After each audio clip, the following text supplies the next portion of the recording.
3ರಂದು ಕಾಣೆಯಾದ ಹನಿಮೂನ್ ಸಲುವಾಗಿ ಮೇಘಾಲಯದ ಚಿರಾಪುಂಜಿಗೆ ಪ್ರಯಾಣಿಸಿದ್ದ ಇಂದೋರ್ ದಂಪತಿ ಪ್ರಕರಣ ಪೊಲೀಸರಿಗೆ ದೊಡ್ಡ ತಲೆನೋವಾಗಿತ್ತು.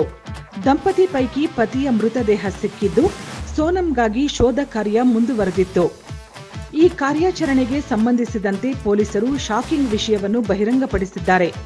ಸೋನಂ ಮೇಘಾಲಯದಲ್ಲಿ ಹನಿಮೂನ್ ಮಾಡುತ್ತಿದ್ದಾಗ ತನ್ನ ಪ್ರಿಯಕರ ರಾಜ್ ಕುಶ್ವಾಹಾ ಜೊತೆ ಸೇರಿ ಪತಿ ರಾಜ ರಘುವಂಶಿಯನ್ನು ಕೊಲೆ ಮಾಡಲು ಸಂಚು ರೂಪಿಸಿದ್ದ ಆರೋಪದ ಮೇಲೆ ಸೋನಂನನ್ನು ಉತ್ತರ ಪ್ರದೇಶದಲ್ಲಿ ಬಂಧಿಸಲಾಗಿದೆ. ಸೋನಂ ತಂದೆ ಈ ಪ್ರಕರಣದಲ್ಲಿ ಮಗಳ ಪಾತ್ರವನ್ನು ನಿರಾಕರಿಸಿದ್ದಾರೆ ಹಾಗೂ ಸಿಬಿಐ ತನಿಖೆಗೆ ಒತ್ತಾಯಿಸಿದ್ದಾರೆ.